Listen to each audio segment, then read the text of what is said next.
हे दोस्तों, आज मैं आपको बताऊंगा एक की रीजन क्यों कुछ ही लोग बहुत अमीर बन पाते हैं और क्यों ज्यादातर लोग गरीब या फिर मिडिल क्लास रह जाते हैं। रॉबर्ट नाम का एक लड़का था जिसके दो बाप थे। अब आप कुछ गलत मत समझिए, पहला उसका खुद का था पर दूसरा उसके दोस्त का बाप था जिसे वो अपना मुंह बोला बाप मानता था। पहले वाले ने पीएचडी की थी पर दूसरे ने कभी 8th भी पास नहीं की थी। दोनों बहुत ही स्मार्ट और हार्डवर्किंग थे पर दोनों की सोच बहुत ही अलग थी और दोनों रॉबर्ट को अलग अलग बातें सिखाते थे। पहला बाप बोलता था कि पैसा सारे फसाद की जड़ है, पर दूसरा बोलता था कि पैसा ना होना सारे फसाद की जड़ है। पहला रॉबर्ट को हमेशा महंगी चीजों के बारे में सोचने से मना करता था और कहता था कि वो हमारी हैसियत के बाहर है। दूसरा उसे कहता था कि वो सोचे और अलग अलग रास्ते ढूंढे जिससे वो सारी महंगी चीजें खरीद सके। ये करने से उसका दिमाग तेज होगा और नए आइडियाज भी मिलेंगे। पहला उसे कहता खूब मेहनत कर, अच्छे से पढ़ लिख ताकि तुझे बड़ी कंपनी में नौकरी लगे और तू बड़ा इंसान बन पाए।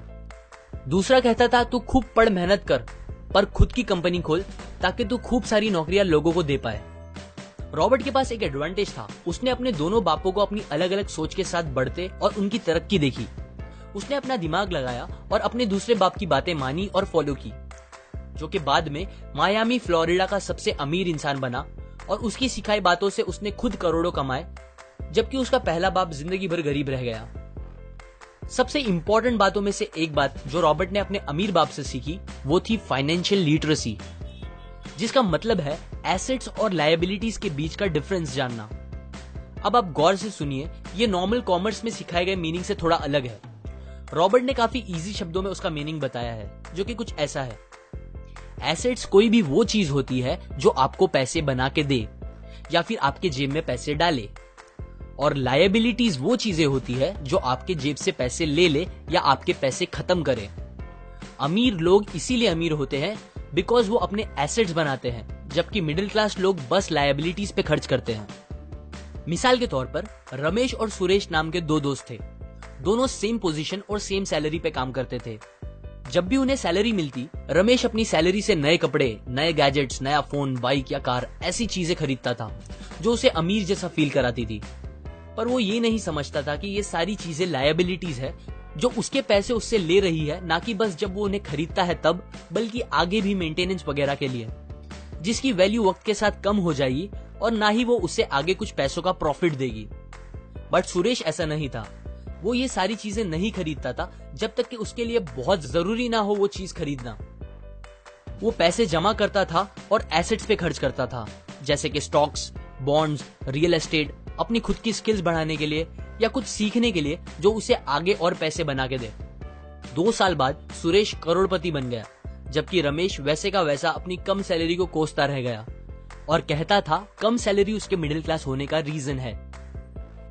एक गरीब इंसान का कैश फ्लो कुछ इस तरह होता है। उसे पैसे मिलते हैं और फिर वो पैसे उसकी जरूरी खर्चों में खत्म हो जाते हैं। एक मिडिल क्लास का कैश फ्लो थोड़ा सा अलग होता है। उसे पैसे मिलते हैं, वो पैसे जरूरी खर्चों और लायबिलिटीज में खत्म कर देता है। इसीलिए मिडिल क्लास और गरीब में ज्यादा फर्क नहीं है। मोस्टली मिडिल क्लास लोगों को लगता है उनका घर उनका एसेट है, पर ऐसा नहीं है। आपका घर आपको पैसे बना के नहीं देता अनलेस आप उसको भाड़े पे दो, जबकि अमीर लोगों का कैश फ्लो ऐसा होता है।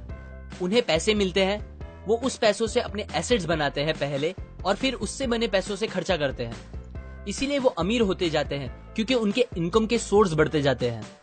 अगर आपको अमीर बनना है तो ये बात याद रखिए अच्छे से।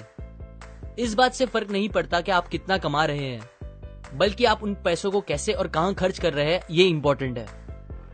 आपको कंज्यूमर की सोच से बाहर आकर इन्वेस्टर की सोच अपनानी पड़ेगी।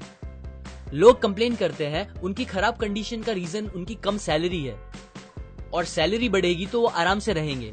पर प्रॉब्लम ये है कि इनकम बढ़ने के बाद लोगों के खर्चे ज्यादा बढ़ जाते हैं, क्योंकि ज्यादा पैसे ज्यादा अच्छी चीजें खरीदने पे मजबूर करता है, जैसे कि एक बेहतर फोन, कार, घर, जो कि सब फिर से बस लायबिलिटीज है जो आपको कभी अमीर बनने नहीं देगी। ये बातें मैंने रॉबर्ट कियोसाकी की book rich dad poor dad से पढ़ी है, जो वो पहली बुक थी जिसने मेरी सोच चेंज की और बेहतर बनाई। अगर आपको ये बातें अच्छी लगी तो लाइक करें, अपने व्यूज कमेंट करें और फाइनली सब्सक्राइब करें। मैं आपको ऐसी काम की बातें जो मैंने दुनिया के कुछ सबसे समझदार लोगों से सीखी है शेयर करूंगा, जो आपको सक्सेसफुल बनने में मदद करेगी। और आखिर में थैंक्स फॉर वॉचिंग।